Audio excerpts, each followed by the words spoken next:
Okay, so the playbook went like this. Uber raised a $30 billion war chest, $3 billion of which was from a state with an appalling human rights record, and bought media and political adoption by dangling subsidized fares. At one point, it was reported that Uber was only charging about 41% of the actual fare, but by doing so, they quickly gained market share. This wasn't innovation, it was predation. It was artificial advantage. Uber burned through billions to undercut taxes, whilst cabbies, working class, self-sufficient sole traders, had no capacity to compete at a loss without going bankrupt. Even today, Uber would never have achieved the scale and dominance that it enjoys now without those billion-dollar subsidies. On top of that, they were perfectly willing to rewrite employment norms, misclassifying workers as independent contractors to avoid basic employer responsibilities.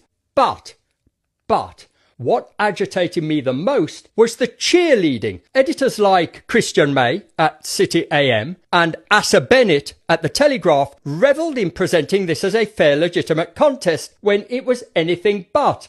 I mean, what other company in history has been allowed to incinerate $30 billion without turning a penny profit and still be hailed as a market success? And it didn't end there, did it? They were only eager to appear on TV when the story could be framed as healthy competition. Where were these voices when allegations of driver impropriety and sexual assaults began piling up? Where were the studio appearances when Uber was caught using greyball software to avoid police and regulators? Where was the absolute outrage when it covered up a data breach affecting 57 million people, paying hackers to stay quiet instead of informing the public? And where was the glowing think pieces when Uber was fined and sued for lying about industry-leading safety measures that simply didn't exist? Silence. Uber hacked, spied, impersonated, evaded regulators, misled users, misclassified workers, and burned money at a scale no ordinary business could ever access. And still, to this day, we are told that it is the free market at work. But they're freelancers. They're able to work as many hours as they want. It's a free market. Utter bollocks. A free market doesn't let one player torch 30 billion to starve competitors. A free market doesn't excuse law breaking because the app looks nice. A free market doesn't demand that working people compete with venture capitalist losses. And now, and in a roundabout way, this is the point I want to make today, because the latest headline involving Uber announces that their stock slumps as the first of potentially thousands of sexual assault cases reaches court. Well, I won't hold my breath for people like Christian May and Asa Bennett to be all over this one. But for me, what this really exposes is that shareholders were perfectly comfortable whilst allegations piled up, and no one, absolutely no one who has made money alongside this company gets to pretend they are morally neutral. If your returns depended on looking the other way, you didn't just invest in Uber, you accepted a business model where victims were treated as collateral. Ultimately though, and this is what matters, we survived. The truth, the inconvenient truth for some, is that licensed taxi drivers survived despite the onslaught, despite the fact that politicians rolled out the red carpet for this parasitic company whose stated motto was seek forgiveness rather than permission. We survived because of the service that we provide, the standards that we uphold, and the trust we built long before Silicon Valley even discovered transport.